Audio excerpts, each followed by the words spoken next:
Salut à tous, bienvenue pour une nouvelle émission du Sweek Talk, émission exceptionnelle aujourd'hui puisque nous allons recevoir dans quelques instants Isaiah Cordigné qui va nous accorder une demi-heure pour revenir sur sa saison à Bologne, pour revenir sur l'équipe de France, sur l'actu NBA évidemment de la semaine avec les deux matchs qui ont eu lieu à Paris. Avant de recevoir Isaiah Cordigné, j'accueille ceux qui sont avec moi en plateau, nos deux rédacteurs en chef, Nicolas Bayou, Faisal Berkani. Bonjour messieurs. Bonjour à tout le monde. Salut Faisal, salut Fred. Ça va Fred? Un petit peu les microbes? Un petit peu compliqué après la NBA. NBA de s'y remettre. Passé deux bonnes journées au lit, ça fait pas du mal non plus. Mais bon. Grosse semaine. Grosse semaine, et vous verrez tout ça sur nos réseaux évidemment, puisque nos reportages sur Victor Wembanyama arrivent cette semaine. Je vois que vous avez la langue bien pendue déjà messieurs. Lui aussi est là mais il est à distance aujourd'hui. Bonjour Nilsen Mus. Salut les gars, salut à tous. Ouais, plus au chaud, plus tranquille que ta semaine dernière, Fred. Mais bon, c'était pour le plaisir. La bonne cause, le plaisir, voilà. Bonne semaine. Comme dirait Gordon Herbert, pour le plaisir. Exactement. Magnifique celle-là. Je l'ai trompé dans un quiz, effectivement, on l'a gardé pour la fin d'année et pour le bêtisier, le best-of. Bon, salut Nathanaël Frey à la réalisation de cette émission. Et puis on va démarrer avec notre premier débat avant d'avoir Isaiah Cordigné. On va s'intéresser au choc franco-français de la semaine en Euroleague, Paris-Asvel.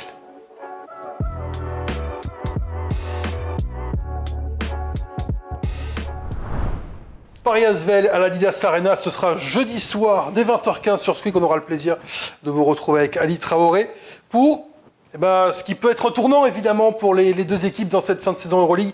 Il reste un tiers de la saison exactement. Une victoire de Paris mettrait 3 succès d'écart entre les deux équipes. Une victoire de l'Asvel ramènerait l'Asvel à une victoire avec le point d'avérage puisque l'Asvel s'est imposé au match aller. Ce qui nous intéresse aujourd'hui messieurs, c'est de se demander, après la victoire de l'Asvel la semaine dernière face au Barça, est-ce que l'Asvel est devenu meilleur que Paris, tout simplement? Ça ne se voit pas évidemment au classement, puisqu'on sait que les Parisiens ont fait cette fantastique série de 10 victoires consécutives au début, milieu de saison. Mais est-ce que l'Asvel aujourd'hui est meilleur que Paris? J'ai envie d'aller voir celui qui est loin. Pour l'instant, celui qui il n'y a pas de risque pour lui de se taper. Nils, quel est ton avis sur la question? C'est dur de répondre. Je vais dire non, mais pour une seule et bonne raison, c'est que le jeu de Paris est trop atypique. Ok. Intéressant. Un nom Je pour développerai plus tard. un nom. Est-ce qu'il y a un oui en plateau, par exemple? Oui. Un oui franc et massif. Ah. Oui, franc et massif. Faisal, oui franc et massif. Et Nicolas il a fait une grande respiration. Donc le truc de Normand, un grand oui, un grand non pour Nico. L'Asvel me séduit, mais pour moi, Paris reste au-dessus en termes de qualité de jeu et qualité de résultat. Qualité de résultat, pourtant on a vu un Paris perdre aux partisans en deuxième mi-temps sans vraiment pouvoir, inverser le cours des choses en deuxième mi-temps. Ils étaient jamais très très loin, mais jamais très très près. Tu penses qu'ils sont encore au-dessus dans le jeu, même si on a parlé des postes 5 qui posent problème, alors que le secteur intérieur de l'Asvel, par exemple, Non, est de retour au complet. c'est plus du tout, ça n'a rien à voir avec la période phase qu'on a vécue, avec les 10 victoires de suite, la première place au classement, la folie parisienne, la révolution française avec cette équipe de Paris qui bouge tous les codes de l'Euroleague. Ils sont moins fringants, moins décisifs, un peu plus fatigués, on les attend plus. Donc oui, Paris est un peu plus dans le dur, mais ils ont relevé la tête. Même si le dernier match a été perdu, c'est jamais simple d'aller perdre aux partisans. Ils étaient dans le match quand même à 30-35 minutes avant de laisser filer la rencontre. Mais ils ont toujours ce grain de folie. En fait, c'est ça qui me fait tenir mon pronostic en disant que Paris peut finir devant. Paris est plus séduisant sur le fond de jeu, sur la constance en fait. Je trouve qu'il n'y a pas de folie à l'Asvel.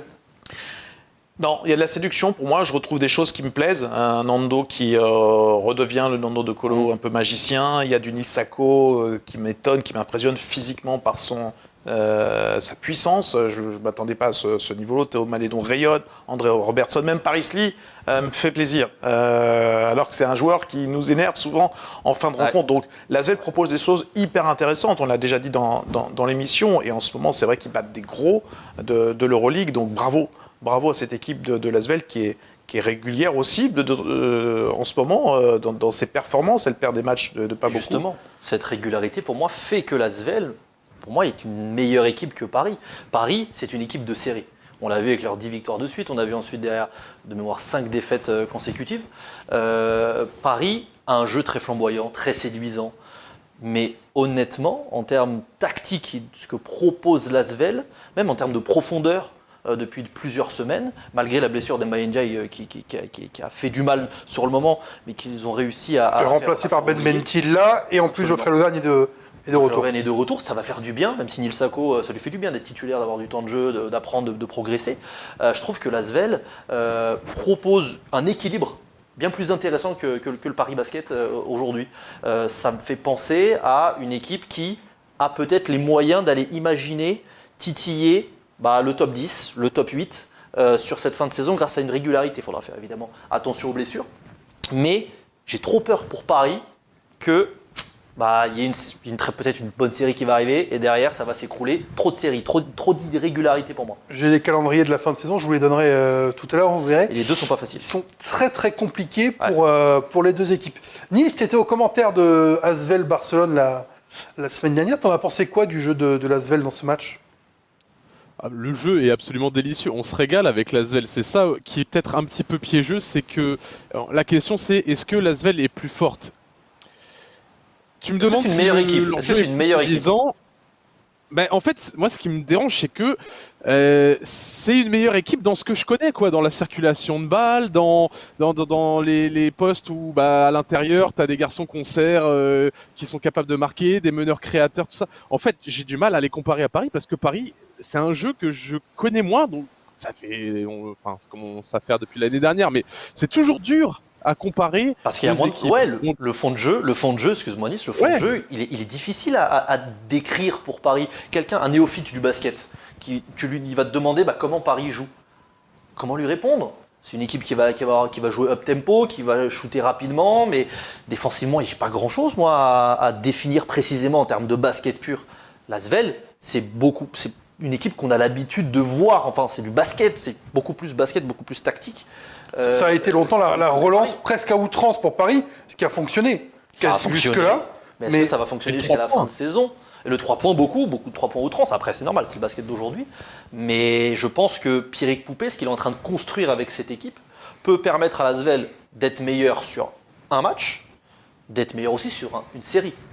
Une série pour moi entre l'Asvel et Paris, l'Asvel gagne.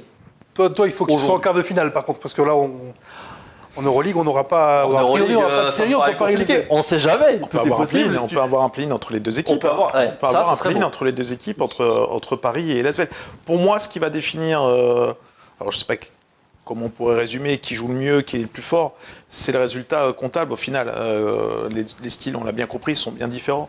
Mais Paris a pour moi encore une longueur d'avance déjà au classement, bien sûr, a un match en moins, est plus fort à l'extérieur. Et ça, en Euroleague, c'est ce qui fait la différence. Les victoires à l'extérieur, l'Asvel a beaucoup de mal, que 3 victoires. Ouais. Pareil, on a le double, 6 victoires à l'extérieur. Et des grosses victoires, c'est vrai. Et des très grosses victoires. Donc les victoires à l'extérieur, pour moi, vont en quelque sorte, peuvent faire la différence pour une équipe de Paris pour être plus forte devant au classement. Fred, et puis pour tout le monde. Il y a autre chose. Vas-y Nils. Il y a autre chose aussi, c'est que statistiquement, l'Asvel est très séduisant, mais quand tu regardes leurs statistiques quand même, ils sont pas très bien classés dans la plupart des catégories statistiques et il y a pas mal de petites erreurs dans leur jeu. Il y a pas mal de moments où ils sont super séduisants, mais ils vont avoir 5 minutes où ils vont perdre des ballons, où ils vont avoir un trou d'air et l'équipe va revenir. On l'a vu contre Barcelone, ce qui s'est passé.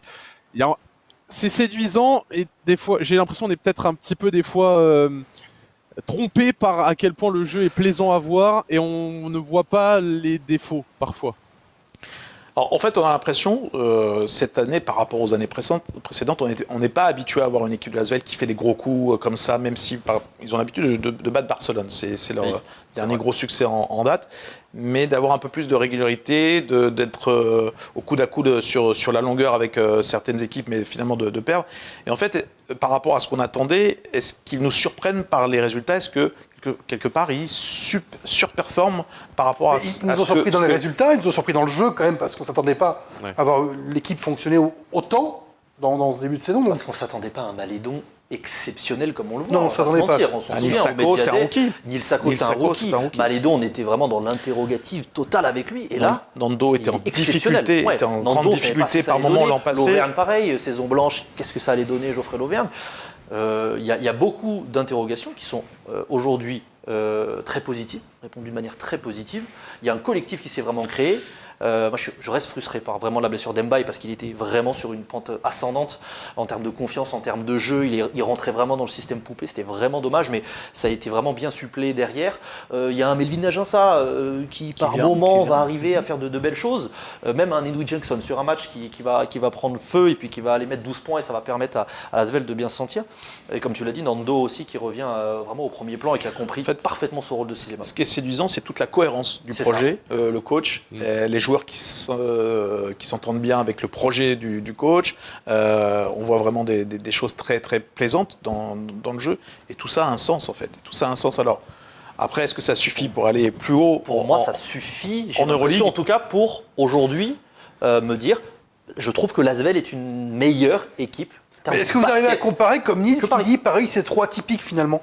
Paris c'est trop différent de tout ce qu'on a vu jusqu'ici. On a un poste 5 pas inexistant mais qui va réussir finalement qui n'a pas un impact énorme. Ça me dérange moins. Qu'on ait aujourd'hui un poste 5 un peu moins puissant, un peu moins présent, ça me dérange un peu moins. Là, on arrive à avoir un Nils Sako qui, depuis que Geoffrey Lauvergne est blessé, a joué poste 5 avec André Robertson en poste 4 côté Lasvel, ça marche plutôt bien. Nils Sako peut clairement jouer 5, il n'y a pas de souci. Côté Paris, c'est pas ça qui me dérange. Côté Paris, c'est vraiment la définition du jeu que veut proposer Paris, hormis s'appuyer sur un TJ Short qui est exceptionnel, avoir un Adirifi qui va être en feu, un Tyson. On a déjà eu le débat, Faisal, ce jeu-là, ça fait 2 saisons, 3, en comptant bonne, qu'il le joue. Cette équipe, ce noyau du Paris Basketball, et personne ne les a vraiment arrêtés pour l'instant, même s'il y a eu quelques stops en Euroleague récemment. Donc, pour l'instant, ça tient. Mais après, le côté intérieur, quand même, en fait, c'est l'Asvel qui a révélé, c'est l'Asvel qui met fin à la série de 10 victoires et c'est l'Asvel qui révèle un petit peu aux yeux de tout le monde la faiblesse intérieure. C'est dur de comparer parce que peut-être que l'Asvel, leur force, c'est leur secteur intérieur et c'est le point faible de Paris, tu vois. C'est peut-être là aussi où, pour moi, j'ai du mal à les comparer. Je suis un peu faussé, tronqué, mon avis, un peu tronqué par le match aller, je pense, en Euroleague. Tiens, sur le match retour, si jamais l'Asvel, prenons le cas où l'Asvel s'impose le jeudi soir à l'Adidas Arena, vous changez d'avis? Toi, tu l'avis. Et on dit oui, je garde. Voilà, tu gardes ton avis. Les deux autres, est-ce que moi, changeriez? j'attends la double week, la semaine d'après, où je crois que l'Asvel est à l'étranger. Je crois que ça va être à Rouge et Bayern. Je vous le donne si vous voulez les calendriers, comme ça on va le faire. L'Asvel à Paris, à Belgrade, l'Étoile Rouge, au Bayern. Voilà les 3 avant la trêve. Ensuite, il y aura Panathinaikos et Maccabi à la maison. Après, au Fener et au Real. Au Real, contre l'Olympiakos, contre le Zalgiris à Baskonia et contre Monaco. C'est un petit peu plus simple pour finir, mais il y a vraiment un énorme passage au Monaco. On revient à ta question, si bat Paris, c'est la vérité d'un match, et si tu perds les 2 matchs ensuite sur la double week à l'étranger, ton bilan reste négatif sur ces 3 matchs. Donc il faut gagner à l'extérieur. Pour moi, ça sera vraiment ce qui va déterminer la suite de la saison. C'est-à-dire, oui, le projet de jeu, il est super, c'est séduisant ce que propose l'Asvel. Maintenant, il faut des résultats, et ça va valider tout ça. Et donc... il faut aller en play-in. Il faut aller en play-in. En fait, allons-y voir Paris en play-in et l'Asvel en play-in, parce que pour Paris, ça va être très dur d'être dans le top 6 maintenant, même s'il y a ce match en moins contre le Fenerbahçe qui est reporté au mois de mars. Moi, je rêve franchement d'un play-in. Un play-in Paris-Asvel. Pourquoi pas les deux. Nils, vas-y, et après je donne le calendrier de Paris pour finir la saison. Moi, peut-être la différence là où Paris est plus fort, en fait, c'est pas basket, c'est mental. C'est que quand Paris prend 10 points d'avance, généralement Paris, le match, il le tue. Tu vois, il y a le nombre de matchs, notamment sur leur série de victoires, où ils en ont pris 10 et finalement ils en ont 20. L'Asvel, quand ils en prennent 10, t'as plutôt tendance à te faire rattraper, comme face à Barcelone, et à pas tuer le match, à faire des petites erreurs. Pour moi, la différence peut-être où Paris est encore au-dessus, c'est là-dessus, c'est ce point-là. C'est ce que je disais tout à l'heure, c'est cette folie parisienne qu'on voit depuis le début de la saison, avec ce jeu atypique, c'est vrai, cette mentalité, c'est quand même des chiens sur un terrain. C'est des tueurs, c'est ça. En défense, ils sont là, hein, même si sur les derniers matchs, c'est beaucoup moins fort que dans leurs 10 victoires consécutives. Paris, ils ne donnent pas leur part, quoi. C'est vraiment une équipe atypique des deux côtés du terrain. C'est des morts de faim, on ne peut pas leur reprocher. Ça, c'est des morts de faim, et avec la saison qu'ils font, ils ont envie d'y croire, ils peuvent y croire, mais c'est tellement compliqué. Et tu vas nous donner le calendrier de Paris, qui est pour moi même acabit que celui de l'Asvel, ça va pas être facile. Il n'y a pas le Maccabi dans le calendrier de Paris. Oh, oui. Pas le Maccabi. Tu m'as dit Le Maccabi. Ouais. Paris qui reçoit donc l'Asvel, qui reçoit l'Olympiakos ensuite, se déplacera à la Virtus, jouera le Bayern et Fenerbahçe à la maison, puis Monaco, ira aux Algiris, jouera Milan, ira à Fenerbahçe, au Pana, au Real, avant de finir à la maison, C'est dur. face à l'Alba Berlin. J'ai du mal à voir les deux équipes avoir des résultats fondamentalement différents sur la fin de saison. Je m'en suis marqué, je me suis dit, bon, les matchs plus ou moins prenables, j'estime que Paris et l'Asvel peuvent aller en prendre 6, quelque chose comme ça au max si tout va bien, en comptant les matchs où il y aura des surprises, les matchs où il y aura des surprises dans l'autre sens. Nico l'a dit tout à l'heure, la double week de la semaine prochaine pour l'Asvel, Belgrade, Bayern en déplacement, sachant qu'on a dit tout à l'heure qu'ils avaient beaucoup de mal à gagner des matchs à l'extérieur, c'est là que tu dois prouver que tu peux jouer le play-in ou pas. Si tu gagnes un de ces deux matchs-là au minimum, tu peux prouver que potentiellement le play-in est accessible. Sinon ça va être Quand difficile. on écoute ton calendrier, j'ai du mal à me faire un avis qui a le calendrier le plus Ah, dur. non, Hein. C'est quand même, et c'est tout le bonheur de l'Euroleague. On va avoir du similaire. suspense jusqu'à la fin. Et le fait d'avoir ce match en plus, peut-être pour Paris, à la maison, face au Fener, qui est une équipe très très forte, beaucoup plus forte que Un Paris, lundi mais soir. irrégulière. Un lundi de soir mémoire, sur un donc- malentendu, à Bon. l'Adidas Arena. Ça peut passer. Pourquoi pas, avec un TJ Fort en feu, un Adi Rifi aussi, ils peuvent battre le Fener. Ils sont capables, ils l'ont prouvé. Donc ce match en plus peut être déterminant pour conserver cette place dans les play-ins jusqu'à la fin. Et puis le match de cette semaine, hein. Le match de cette semaine, quand même, pour Paris, à la maison, il faut le prendre. Pour Paris, c'est pas encore pour moi essentiel. Ils peuvent se permettre presque de le perdre. Pour l'Asvel, c'est une victoire obligatoire, moi. Pour moi, déjà, avant même la double week de la semaine Tout à fait. prochaine, On est d'accord. que tu évoquais, Nico, pour aller chercher Paris. Un dernier mot, Nitz, sur Asvel Paris. Est-ce que Faisal a essayé de te convaincre? Un prono au pire. Un prono peut-être. Oh, s'il mais en veut, vrai, mais- je suis. Sur le match Ouais. Qui le commente Allez. entre vous deux? C'est Très bien. moi-même et on retrouvera Nils sur Monaco Real Monaco, Madrid le Real. lendemain Ah, avec ça va. également Ali Traoré. Il n'y a pas de privilégié cette semaine. Ça va, magnifique. Nils, Bon. La garde alternée fonctionne bien. Oh la vache, les pauvres parents. Enfant il n'est pas compliqué, toujours c'est vrai. facile Ali Traoré. Ah, c'est pas facile, hein, tous les jours, hein, avec lui. Mais on l'aime. Pronostic, je vais dire plus 5 Asvel. Ils vont me dire, mais t'as dit que Paris était meilleur. Bah ouais, c'est comme ça. Tu sais que j'étais à deux doigts de dire victoire de Paris alors que j'ai fait... Comme au match aller finalement pour toi Nils, c'est ce J'ai que tu envie dis. de croire à la victoire de l'Asvel, mais... Non, je vais dire l'Asvel. L'Asvel, mais plus 8 Donc on a Asvel, Match aller, le score, c'était quoi? Tu l'as? 98-93 pour l'Asvel. pour l'Asvel. Ben, plus 5 pour Paris, moi. Et moi je vais dire Comme Paris moi, donc. également Ah. et j'avais envie de dire plus 5 aussi. Non, t'as dit Lasvel. T'as dit l'Asvel, Nice. Nice. Ah oui, j'ai dit Asvel, ouais. Mais le score Paris. Mais oui. C'est moi qui suis fatigué, hein, c'est moi qui suis malade ici. C'est pas toi normalement. Ah donc c'est équilibré. Non mais en tout cas ça fait plaisir quand même d'avoir ces deux équipes qui peuvent se battre comme ça pour des places qu'on n'imaginait pas du tout On en serait début tous de les saison, 4 c'est heureux génial. et tous les gens qui nous regardent de se dire les deux sont en play-in. Ah, ce serait ouf. Et un petit. Depuis le début de saison, l'a dit Nico, on espère voir l'Asvel en play-in. Le jeu, il ressemble à une équipe de play-in. Et on y Non, croit non, pour non, cette moi, équipe de l'Asvel.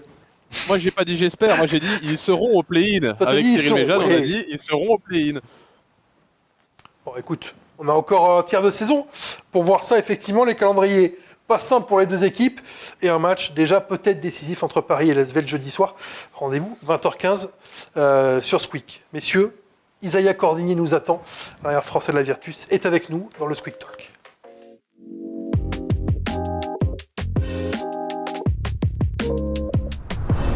Isaiah Cordigny nous avons rejoint pour cette deuxième partie du Squeak Talk.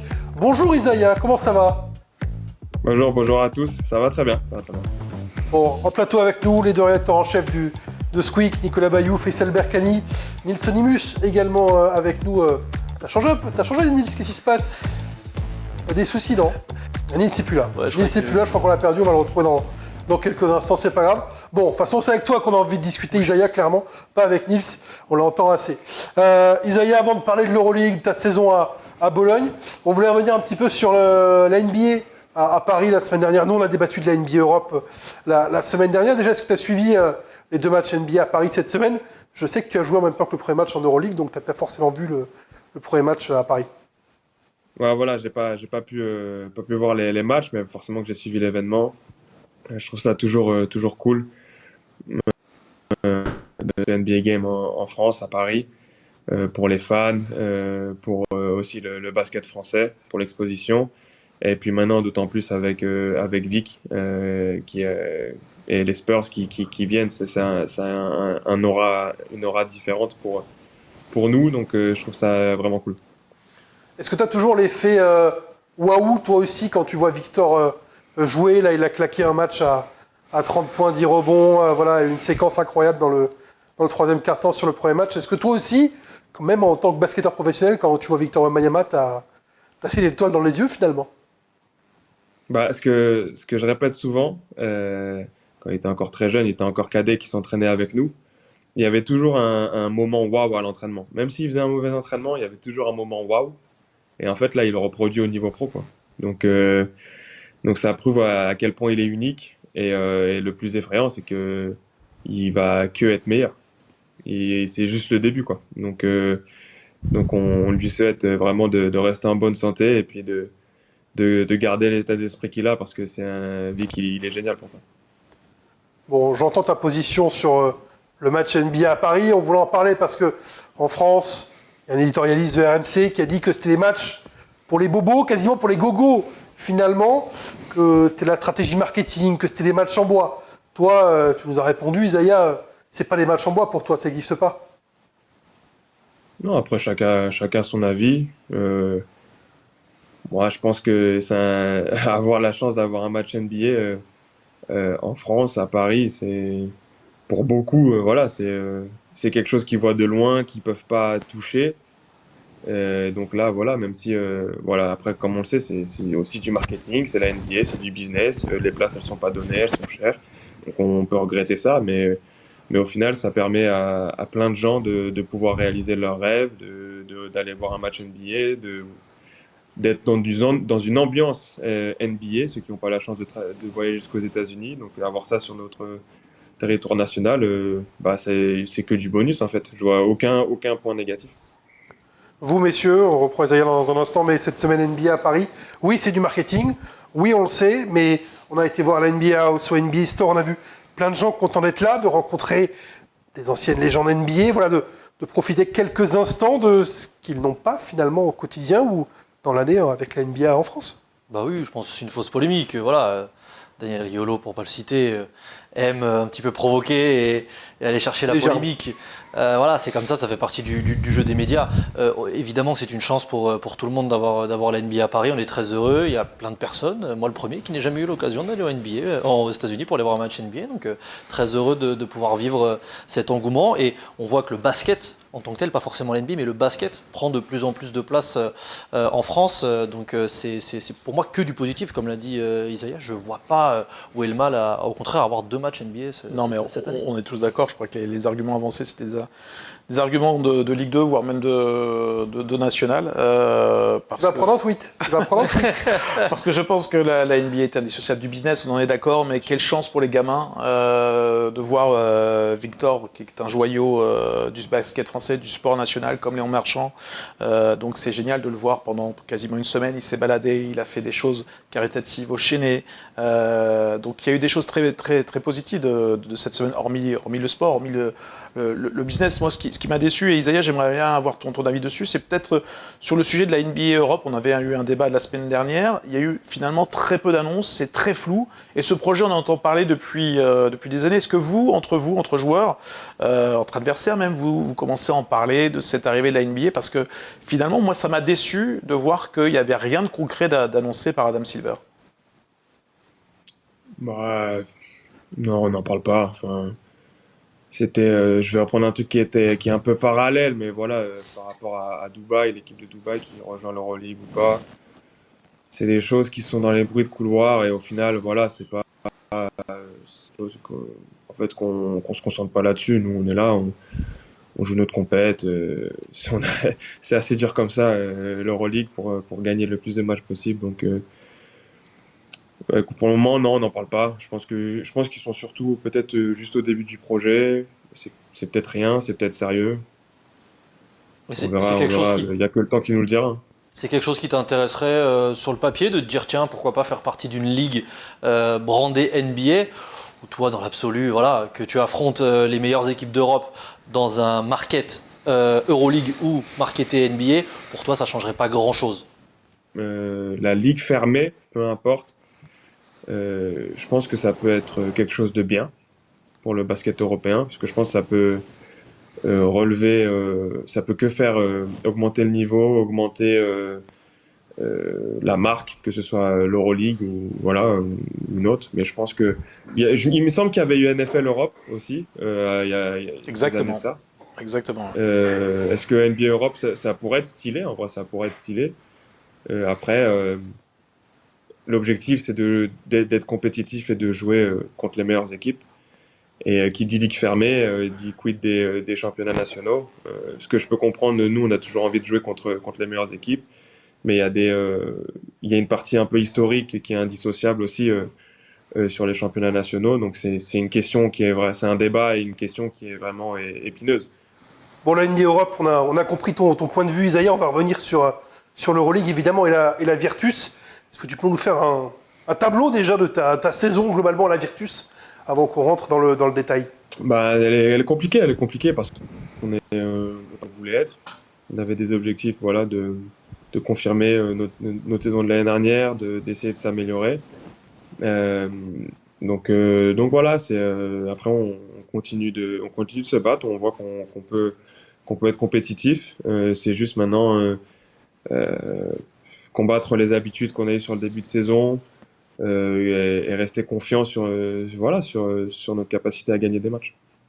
Est-ce que tu la juges difficile, mais aussi décevante par rapport aux attentes que vous aviez sur notamment les performances de la saison passée? Et quand tu vois des équipes comme l'Asvel, dont on a parlé précédemment, qui montrent de belles choses et qui ont envie d'aller jouer le play-in et qui sont pas loin d'aller le chercher, est-ce que tu as ce côté déception? La saison n'est pas terminée évidemment, mais c'est vrai qu'au vu de la compétitivité de la saison, on se dit mince, c'est un petit peu décevant nous de notre point de vue, mais comment est le tien?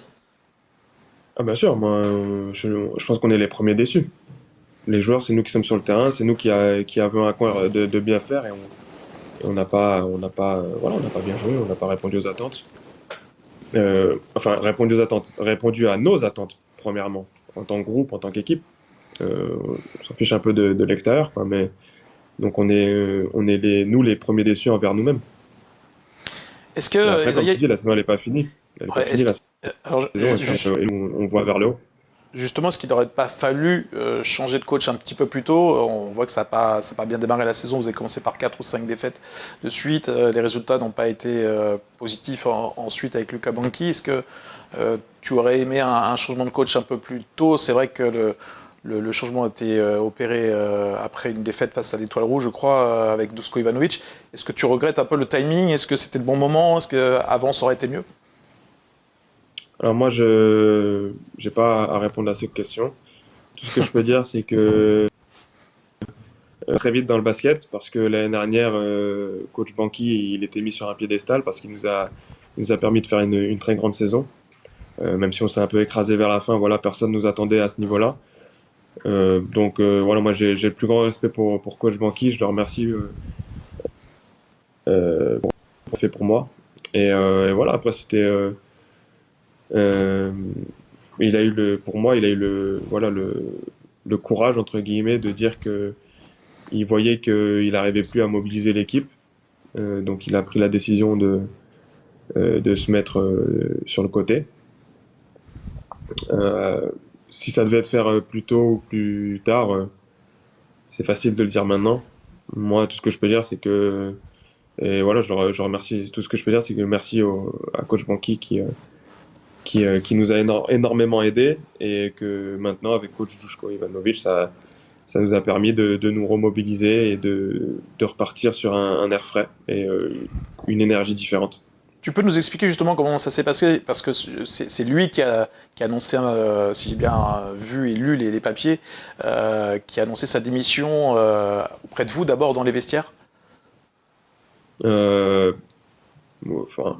si ça a été dit, donc oui, normalement ça s'est passé comme ça. Ouais. Après la défaite, C'est plutôt rare. C'est plutôt rare parce que généralement un coach se fait virer. C'est pas lui qui décide de partir, quoi. Donc c'est plutôt rare. Comme tu dis, c'est courageux, c'est à souligner. Donc voilà. Plus. Tu n'auras pas plus. Ouais, t'en Nicolas. auras plus, Nico. Tu as bien essayé, mais tu n'auras De pas ouf. plus. Isaiah va rester, Je vous en parle là-dessus. comme une tombe sur ça. Exactement. Non, plus globalement, Isaiah, comment tu vis, toi, les changements de coach comme ça en plein milieu de saison?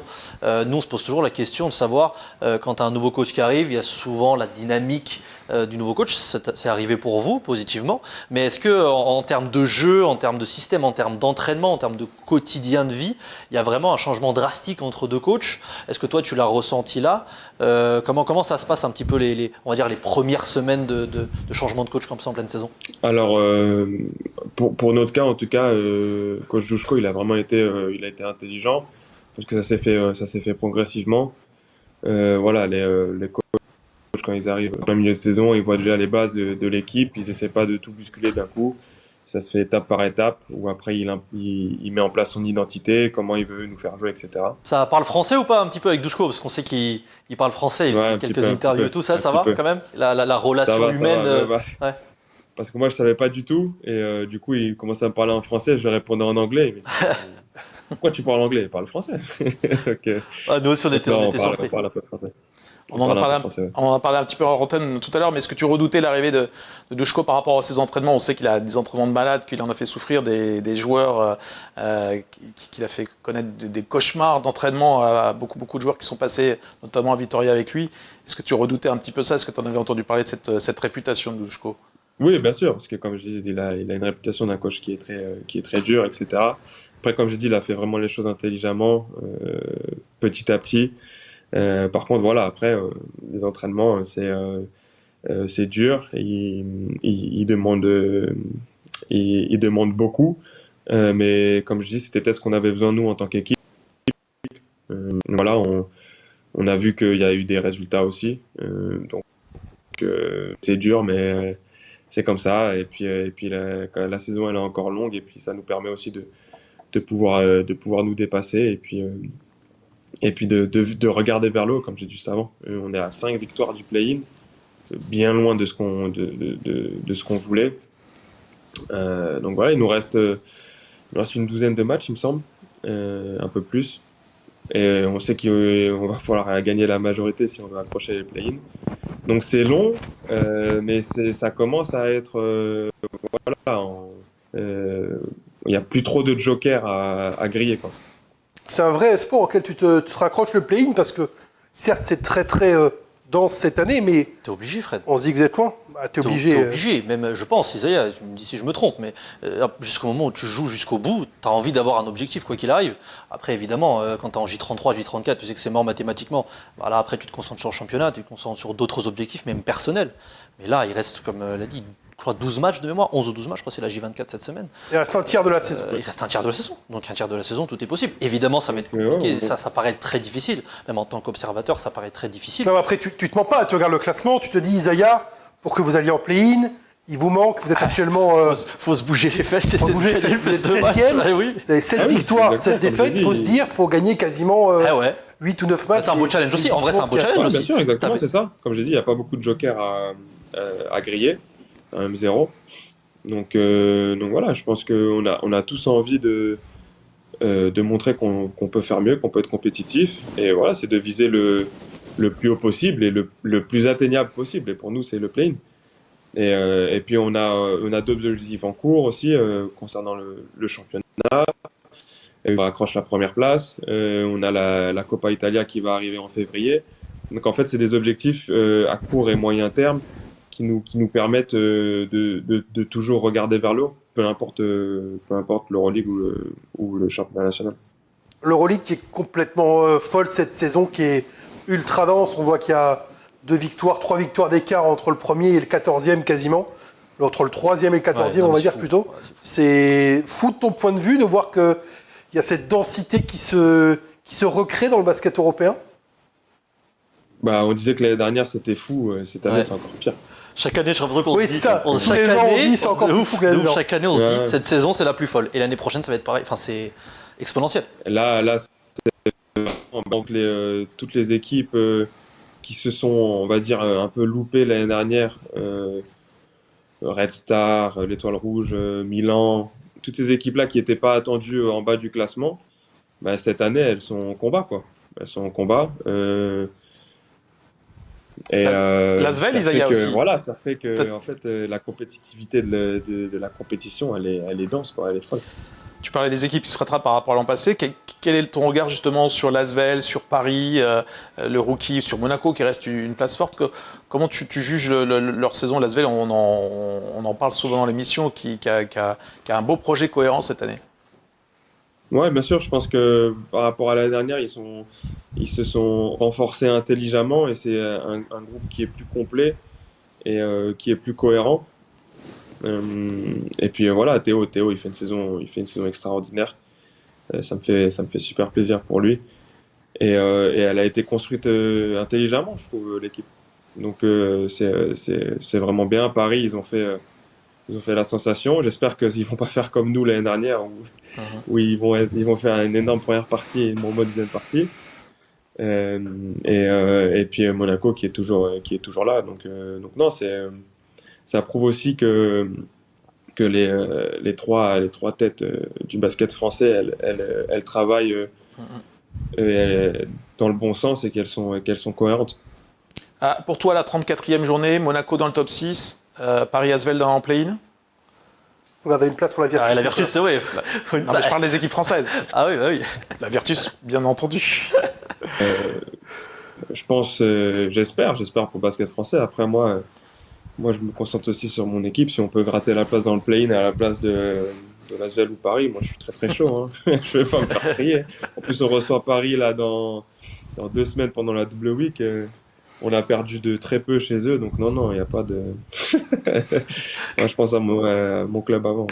Tu l'as fait le play-in l'an dernier. C'est quoi la difficulté? Alors, vous aviez gagné à l'extérieur à l'Anadolu avant de tomber à Baskonia dans le match pour la 8e place. C'est quoi? Est-ce que tu aimes cette formule finalement qui est mise en place depuis pas longtemps? Est-ce que tu trouves ça un peu difficile? C'est quoi ton avis dessus?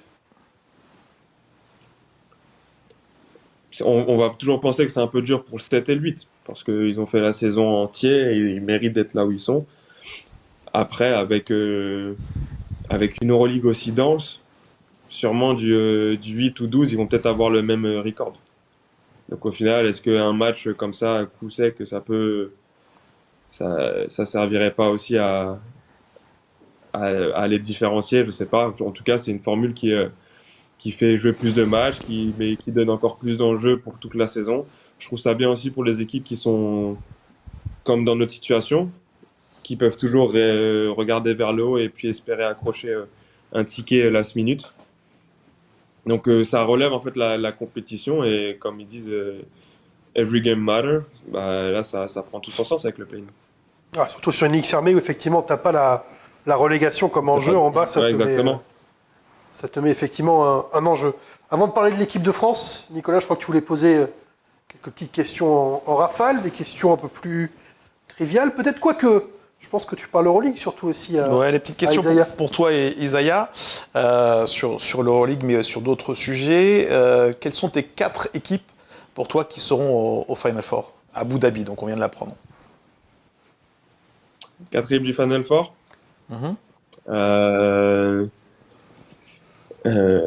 Olympiakos, je mettrais Pana aussi. Jusque-là, tout va bien. Jusque-là, on est tous d'accord. Ouais. Bon, j'attends de voir s'il va mettre la Virtus. Ah ouais, après ça C'est se ça. complique. Après c'est tendu, hein. Je suis optimiste et je suis compétiteur, mais quand même.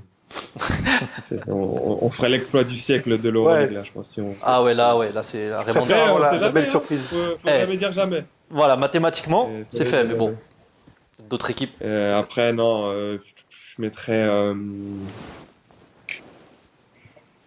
Fener. Fener, ils font une énorme saison, donc sûrement Fener. Et Monaco, tiens.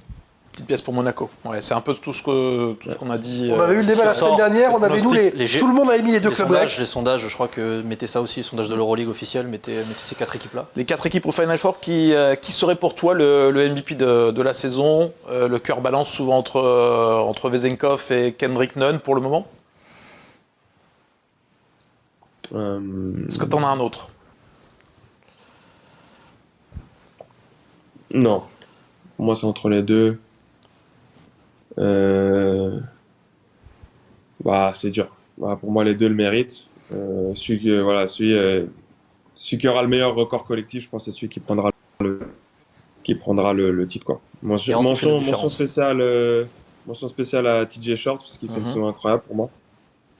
Après, on va voir si ça à Paris, ça tient dans la durée. Mais ouais, c'est dur de trancher entre les deux. Pour le moment, En pour termes moi, de t'as le jeu, meilleur joueur sans ballon pratiquement au monde, élite, et t'as le meilleur scoreur. T'as le meilleur scoreur, pas loin d'être le meilleur joueur aussi de l'Euroleague en ce moment, donc avec Nunn. Donc ouais, ça Deuce égalité pour le moment. Autre question, il y en a encore quelques-unes. La salle la plus chaude en Euroleague cette saison. On a vu qu'à Belgrade c'est très très chaud, au Pana, même à l'Olympiakos.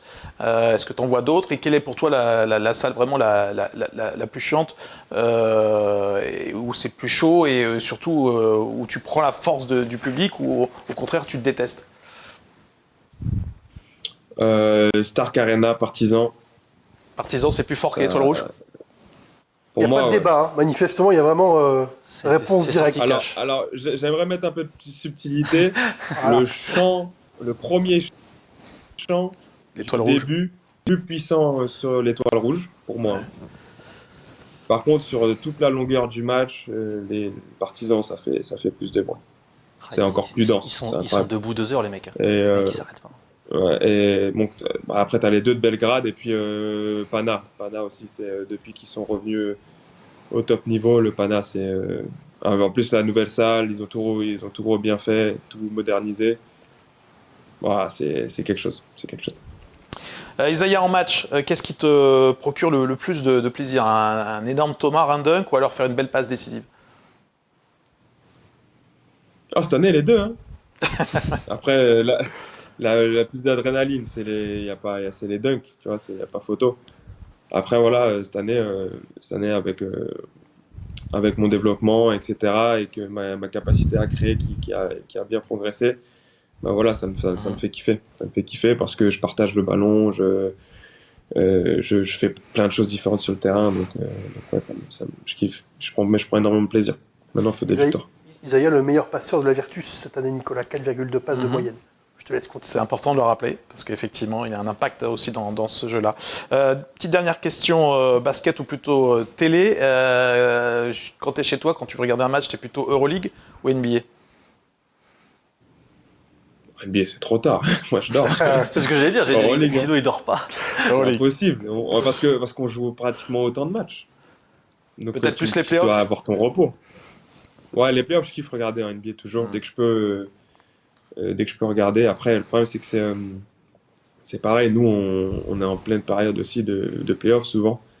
Donc, j'essaie de regarder en replay plus. Mais après, ouais, bon, quand tu es dans cette période-là, tu regardes aussi tes propres matchs, tu t'analyses de plus en plus parce que tu joues pour des titres. Donc en fait, tu es vraiment focus sur toi, quoi, sur toi, enfin, que ce soit l'Euroleague ou le championnat national. On termine rapidement par 2 questions hors basket. Celle-là, elle est facile. Cuisine italienne ou cuisine française? Attention. Ça dépend pourquoi. Je vais dire en daily plus italienne. Ouais. Et quand c'est vraiment Et en plus date recherché. Et en date? En date avec ma Italienne. femme, Déjà, bonne réponse. on est cosmopolite, on va partout. Mais non, sinon, quand c'est un peu plus travaillé, pas étoilé, mais presque français. Et enfin, dernière question, un petit peu au cœur de l'actualité. Rester ou partir de X, Twitter? Bon, chacun est libre de faire ce qu'il veut, hein. Franchement, chacun est grand pour prendre ses décisions. Si tu as envie de rester, tu restes. Si tu as envie de partager, tu tweets pas. Bon. J'ai pas d'avis là-dessus. Toi, tu étais plutôt le facteur X de l'équipe de France Oh là là. cet été. Il fallait la Putain, faire. Tout ça pour ça. Merci. Putain, je me suis demandé où il Justement, allait aller. avec transition ça. pour parler de l'équipe de France. Oh là Voilà, là. il a tout fait. La transition avec son quiz, la transition L'expérience. avec la partie équipe de France. C'est beau. Bravo Nicolas. Bah, Bravo. merci à Isaiah qui était très très fort. L'équipe de France, justement, évidemment, on se souvient tous de ta fabuleuse série au JO. Ta deuxième phase finale avec l'équipe de France après la Coupe du Monde 2023. J'imagine que l'Euro 2025, avec une médaille à la clé, est un objectif très très fort de ta fin de saison, de ton début de saison prochaine. Oui, bien sûr, faire dans la continuité, essayer d'emmener l'équipe de France le plus haut possible. Voilà, c'est toujours gratifiant, c'est toujours, on donne beaucoup de cœur à l'équipe de France, donc ça va être important pour la suite du basket français. Tu as souvent été victime de la concurrence, je le disais, juste ta deuxième phase finale, les JO. Est-ce que tu le vis encore? Est-ce que tu as l'impression d'avoir posé tes galons vraiment pas envie de dire titulaire, mais de membre permanent de l'équipe de France avec ces JO, ou c'est toujours à retravailler, il faut toujours mettre à chaque fois les bouchées doubles pour être dans cette équipe de France? Je pense que notre vivier est tellement important qu'il laisse pas la place vraiment à se reposer sur ses lauriers. Et je pense qu'il faut toujours montrer qu'on est au niveau, qu'on peut aider l'équipe de France et gagner sa place sur le terrain, aux entraînements. Et je pense que c'est important. On peut rappeler les 2 prochains matchs. Donc février, ça sera en Croatie, le premier match, puis en France face à la Bosnie, avec donc un nouveau coach que toi tu vas découvrir comme coach de l'équipe de France. Qu'est-ce que tu attends de la patte Freddy Fotou qui a déjà eu cette première fenêtre par rapport à Vincent Collet? Est-ce qu'il va y avoir des changements pour toi, des attentes particulières? Pour l'instant, j'ai juste hâte de découvrir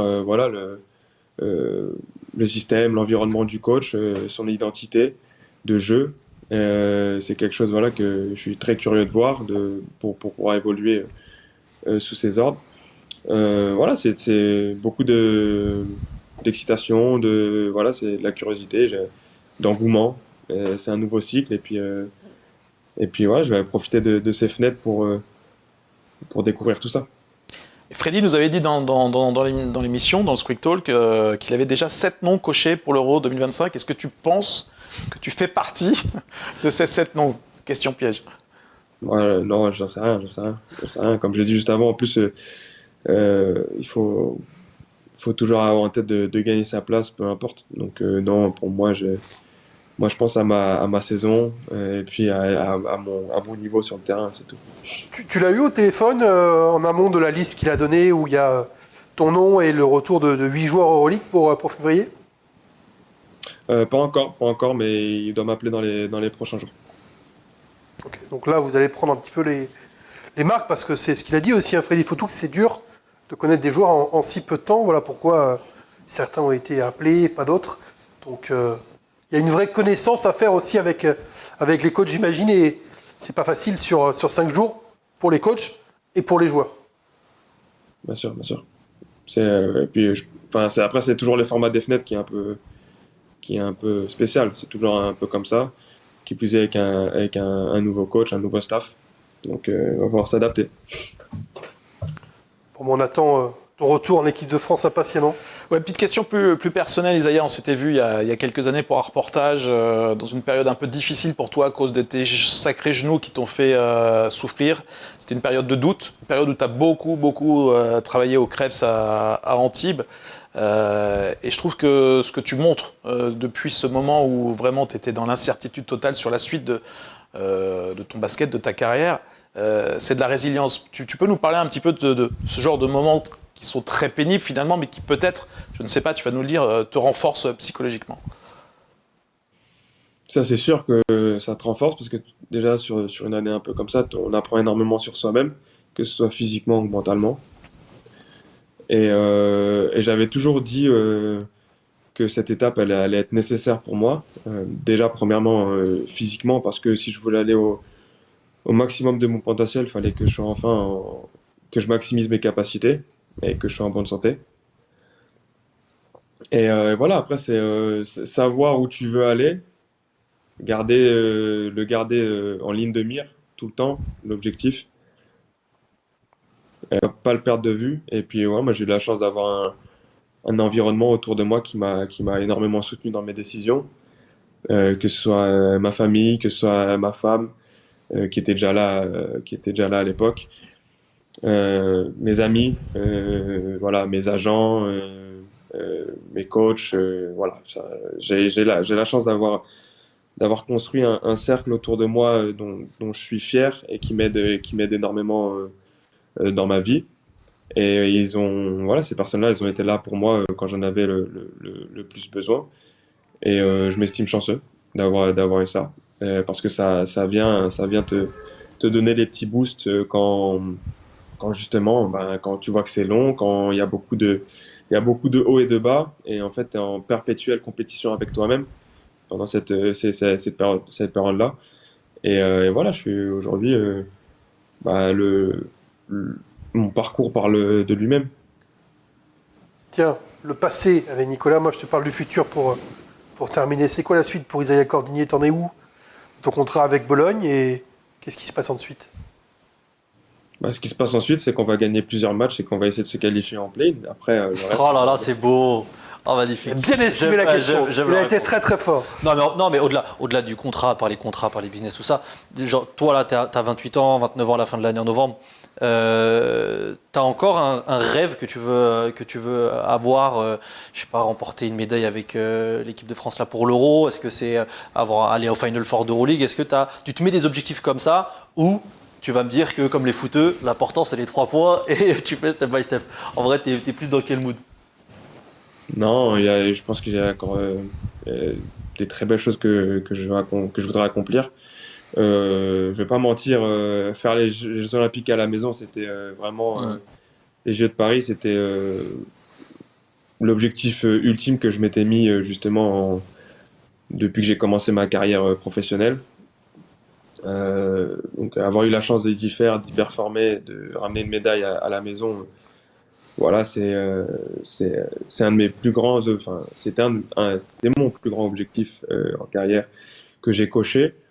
Et voilà, le but, c'est d'en avoir de nouveaux, c'est d'en se construire de nouveaux. Je suis un énorme compétiteur, donc si un jour j'ai la chance de pouvoir évoluer dans la meilleure ligue du monde en NBA, je saisirai l'opportunité sans hésiter. Jouer des Final Four, gagner une médaille d'or avec l'équipe de France.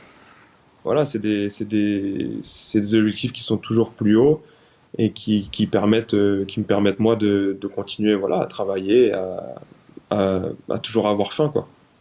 Tu penses qu'émotionnellement, ce sera impossible de faire mieux que ces JO en France? On a vu vraiment beaucoup de choses. On attend d'ailleurs la série Netflix dans les coulisses C'est incroyable. des JO pour en voir un peu plus, mais émotionnellement, ce sera dur de faire mieux.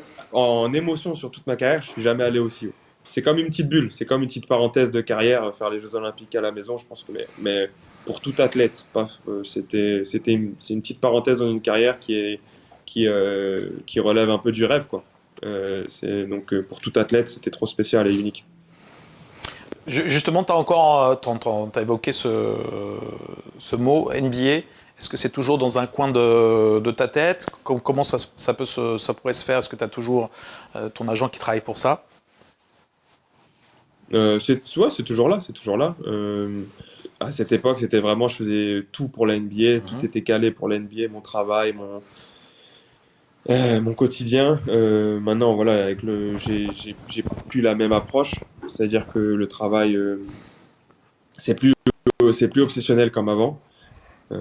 Après, comme j'ai dit juste avant, je suis compétiteur et je voudrais, si j'ai la chance d'évoluer dans la meilleure ligue du monde au plus haut niveau, je la saisirai. Donc, en plus, voilà, avec les JO, etc., il y a des choses un peu plus concrètes qui sont passées. Après, je laisse le temps au temps, à travailler avec mon agent, et puis après, c'est le terrain. Comme je dis, c'est toujours le terrain, on en revient toujours au terrain. Il faut être bon, il faut performer. Et peut-être que sur le terrain, on aura Isaiah Cordigné en NBA Europe dans quelques années. On ne sait pas. On attend de voir, évidemment, tout ça. Merci Isaiah, merci beaucoup d'avoir été avec Ciao nous. Isaiah. Ciao, grazie Merci mille. à vous de m'avoir. Grazie mille. Quelques mots en italien. Vas-y, fais-nous rêver. Ah, merci beaucoup. J'en ai, mais là, j'ai rien qui me vient. Si, la dernière fois, j'ai fait une interview à la télé en italien en plus. Ah ouais? Bien. Propre. Ouais, une moitié. C'est déjà ça. Mi-italien, mi-français, mi-anglais, c'est ça à peu près l'interview? Pour pas trop te perdre dans les considérations. Bon, mais merci beaucoup, on te souhaite Une bonne fin de Merci saison avec à la vous. Virtus. Une grande remontée peut-être au classement de l'Euroleague. La Virtus qui jouera Paris très bientôt, juste avant la trêve d'ailleurs. Tiens. Absolument. Pendant la double week On la semaine surveillera prochaine. ça avec intérêt. Merci beaucoup Isaiah. Nous on va retrouver Nils pour le quiz évidemment.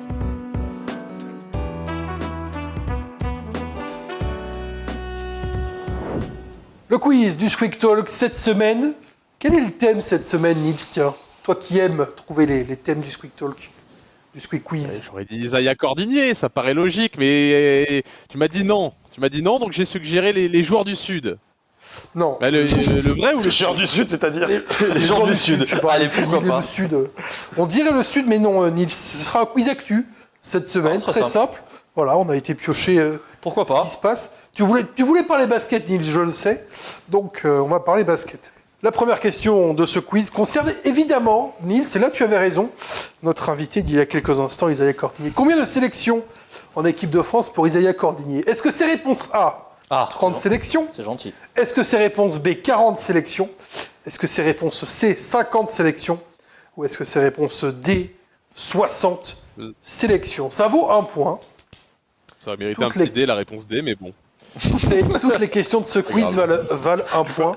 Tu peux redire les propositions? Je peux redire les propositions. Est-ce que Abuse un peu. Isaiah Cordinier a 30 sélections en équipe de France? C'est la réponse A, Nicolas. Est-ce qu'Isaiah Cordinier a 40 sélections en équipe de France? C'est la réponse B. Est-ce qu'Isaiah Cordinier a 50 sélections en équipe de France? C'est la réponse C. Ou est-ce qu'il a 60 sélections? Réponse D. Messieurs, montrez-moi vos ardoises. 40, 40. Et Nils, quelle est ta 40 aussi. réponse? 40 aussi. Je prends ma tablette également pour vous noter un point. Magnifique. À tous. C'est une Ah. bonne réponse. Il a 40 sélections en équipe de France. On est fort, on est Isaiah fort, on est fort. Fais la Cordinier. réponse B, non? Ça part bien. Bravo, messieurs. Vrai ou faux? Isaiah Cordinier a été drafté par les Brooklyn Nets. Vrai ou faux? Simple, efficace. Vrai ou faux? Isaiah Cordinier a été drafté par les Brooklyn Nets. Ça réfléchit en plateau. Nils en train d'écrire sa réponse également.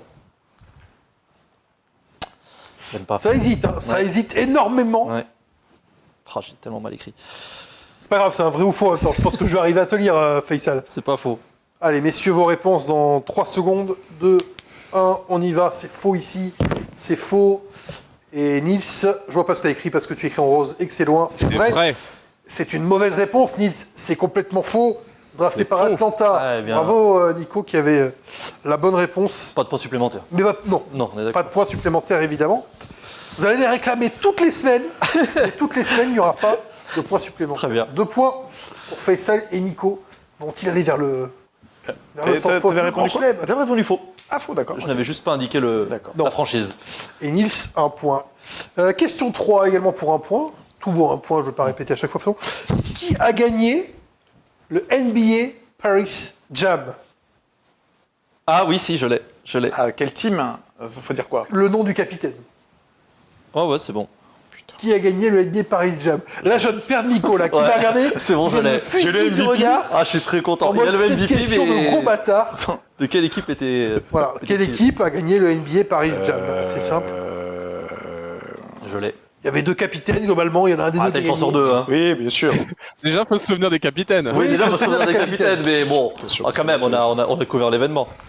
Un grand journaliste sportif comme Nicolas Bayou, a priori, devrait se souvenir des Il capitaines. devrait se souvenir des matchs d'influenceurs, quand Ouais, même. ouais, quand même. Je m'en souviens, mais le résultat. Mais Alors, vraiment qui a pas sauté. gagné? Nils, tu as mis qui? J'ai mis Tim Ocon. Timo Kohn pour Faisal également, qui a un petit souhait Ah satisfait. oui, bah oui. Et Tim Riner pour Nicolas, non. Et Teddy Riner a perdu Oui. Ça, c'est pas joué à en double grand-chose. prolongation ce NBA parisien face à Team d'Esteban Ocon, qui a gagné 105 à 102. en Avec double prolongation. Etienne K en MVP. Mais Etienne K a perdu. Un MVP qui a Non, ça, perdu, c'est moi vrai, ça me oui, va moi. pas. Question 4. Victor Wembanyama a répondu à la presse cette semaine, évidemment. Il a accordé 3 exclusivités. TF1, Mhm. France Inter, Mhm. Picsou Magazine. Absolument. En quelle année a été créé Picsou Magazine? Toujours plus. Oh. Est-ce que c'est... Toujours plus. C'est très basket. Dis, si tu voulais du basket et de l'actu, t'es servi. Il faut là. toujours... j'adore. Il y a toujours une question, tu vois, qui décale pour Nils, parce que je sais qu'il adore. Est-ce que ça a été créé Ah, c'est gentil, en t'as des propositions. A, 1952, En B, 1962. En C, 1972. Ou en D, 1982. En quelle année a été créé Picsou Magazine? On a vu les reporters de Picsou Magazine, les enfants aussi qui ont été amenés au... 52. 52, 62, 72 ou 82. Ah. Je t'aide, Faisal. Attends. Picsou Ça finit Magazine, par un deux. la version Oui, mais française. j'avais compris. Picsou Magazine, le français. D'accord, ça change. Je pense que c'est ça.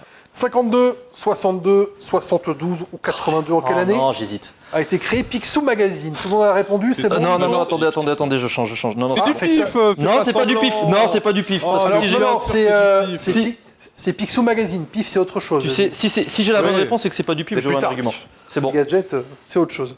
52 pour Faisal, 62 Chier. Pour Nico. J'ai voulu répondre ça aussi. et 72. aussi. Il y a une bonne réponse. C'est pas 72. Ça n'est donc pas 82. La bonne réponse est 1972. Merde. Point pour Nice. Ah, 72. Oh, c'est vieux. Ah, ça va, pas de. Assez vieux, Pas de regret. quasiment 50 ans. Mais plus de 50 ans. Je pensais, je dors des journaux après-guerre, tout années 50, quoi. 3 points pour Faisal, 3 points pour Niels, 2 points pour Nicolas. On revient à des questions basket. Ah, Vrai ou faux? m'arrange pas. Lors du premier match à Paris, Indiana a concédé sa plus grosse défaite de la saison. Ouais. Vrai ou faux? Ah. Est-ce que Indiana a concédé sa plus grosse défaite de la saison lors du premier match à Bercy face au San Antonio Spurs? C'est un vrai ou faux? Tout le monde a répondu. Nitz, quelle est ta réponse? J'ai mis vrai, mais je suis sûr qu'il y a une entour les Sans poules ici. conviction. Vrai, faux en J'ai plateau. mis faux. Je me suis dit, ils se sont fait. C'est faux. Ouais, ils se sont Moins fait taper. 37 à Boston le 27 Et voilà. décembre. Moins 30 à Bercy. 3 points pour Nicolas comme Niels et 4 points pour Faisal désormais. Vrai ou faux encore? Ah. Lors du deuxième match à Paris, Oui. Indiana a enregistré sa plus grosse victoire de la saison. Est-ce que c'est vrai? Est-ce que c'est faux? Je crois Ah, l'écart. oubliez les questions basket, J'ai oublié on a l'écart. quelques-unes. Tu peux pas nous le donner, l'écart. Je pourrais vous donner l'écart, mais ce C'est un serait indice. pas très rigolo. C'est un indice. C'est marqué en bas de votre écran. Allez, chez vous. Vrai ou faux, lors du deuxième match à Paris, Indiana a enregistré sa plus grosse victoire de la saison. Ta réponse, Nitz? Au plateau, ils ont écrit. C'est Faux, faux. mais il y a encore une entourloupe. Vrai et faux. C'est Nicolas qui a la bonne réponse. Ah, c'est aïe, vrai, c'est la plus grosse victoire de la saison. 38 points, hein, Ah, c'est 38 quand même. 136. Ah, ouais. à 98. Je me voyais Pour cette l'écart. victoire. Ils ont joué contre Washington, donc bon. Pareil, je me suis dit, s'ils ont joué à une équipe Vous comme êtes ça. meilleurs sur les influenceurs, les gars, c'est tout. Nicolas revient à hauteur de Faisal. 4 points pour Faisal et Nicolas, 3 points pour Niels. 7e question. Quel nom d'oiseau porte le club mahorais qui a éliminé Gennevilliers, club de National 2, j'ai vu ça. purée. ce j'ai vu week-end ça. en J'ai 16e vu de ça finale de la au Gennevilles, la juillet. Coupe de France du trophée Ah. Coupe de France? Est-ce que c'est Ah, c'est gentil. réponse A, l'aigle, réponse B, le pinson, réponse C, le vautour, ou réponse D, le corbeau? Quel nom d'oiseau porte le club mahorais? On les salue évidemment parce que ça fait beaucoup de bien Clairement. à ce peuple qui a tant souffert récemment. Quel nom d'oiseau porte le club mahorais qui a éliminé Gennevilliers, club de National Tu peux 2, répéter, ouais. Ouais. ce week-end en Aigle. 16e de finale de la Coupe de France? Est-ce que c'est A, l'aigle, B, le pinson, C, le vautour, ou D, le corbeau? Nicolas, tu as l'air de savoir. Non, ça me fait marrer comme. Ça te fait rien, c'est bien. Faisal est en hésitation, Ah, total. c'est bon. Et Niels, J'ai vu passer le shoot qui. Ouais. tu as vu passer, mais tu sais, t'as pas retenu le nom du club. Non. Ah, c'est dommage. J'ai retenu que Allons-y, retournons les tablettes, messieurs. Le pinson pour Nicolas, l'aigle pour Faisal, et pour Le pinson aussi. et le pinson aussi. Ah, c'est dommage. C'est un go raté pour tout le monde. Ah. C'est le Vautour Club Laboratoire. C'est le vautour. Oui, Je me suis dit, Il y a qui des va vautours, inventer hein. Pinson? Il y a des vautours à Mayotte. c'est le Vautour Club Laboratoire qui Ok. l'a remporté 79 à 76 Bon. face à Gennevilliers. Un coup dans Encore l'eau. 2 questions pour aller chercher l'égalisation. Niels ou pour aller chercher la victoire. Faisal et Nicolas. Qui a dit Gershon Yabusele joue vraiment bien. Il est vraiment complet. C'est dingue de se dire qu'il n'était pas en NBA. Son arsenal est parfait pour la NBA d'aujourd'hui. Il ne demande rien, pense toujours à l'équipe avant de penser à lui. Est-ce que c'est un spécialiste? Il mérite cette réussite. Il bosse comme un fou. Est-ce que c'est Paul George, Réponse A. Est-ce que c'est Reggie Miller? Réponse B. Est-ce que c'est Shaquille O'Neal? Réponse C. Ou est-ce que c'est Joel Embiid? Réponse D. Daniel Riolo, réponse E. Daniel Riolo n'est pas dans ce quiz. Ah, dommage. Alors, Paul George, Reggie Miller, Shaquille O'Neal ou Joel Embiid, qui a dit Gershon Yabusele joue vraiment bien, il est vraiment complet. C'est dingue de se dire qu'il n'était pas en NBA, son arsenal est parfait pour le NBA d'aujourd'hui. Il ne demande rien, pense toujours à l'équipe avant de penser à lui. Il mérite cette réussite, il bosse comme un fou. Le A, c'est Paul George, Ouais. Reggie Miller, Ouais. Shaquille O'Neal ou Joel Embiid. Bel hasard des familles. Soyez bons. Ça peut faire la diff. Allez. Allons-y. Joel Embiid pour Nico, Paul George pour Faisal. Et on Paul a George PG Paul George. Bonne réponse pour Faisal. Ah, yes. Et Nils. Il a un podcast, donc je me suis dit, il y a des chances qu'il parle. C'est ça. C'était lui ou Shaq? C'est Faisal, vrai tu qu'il es n'est en pas tête. souvent en interview, Paul George. Faisal, tu es en tête. Oui. Tu peux gagner Ça me fait sur plaisir. cette question. Le stylo, il n'ira pas plus loin, tant pis. Mais comment on compte mes points? Comment on compte les points? On va les compter Tu vas les comme ça. compter? Le stylo, on le voit même pas sur le plan large, tout va bien. Attends, on va te le Ah, ramasser tu vas quand me le même. renvoyer. Et ça fait plaisir. Vrai ou faux? Pour terminer ce quiz, Monaco n'a remporté que 2 de ses 7 matchs d'Euroleague face au Real Madrid. C'est l'affiche, évidemment, vendredi soir. Monaco-Real Madrid. Vrai ou faux?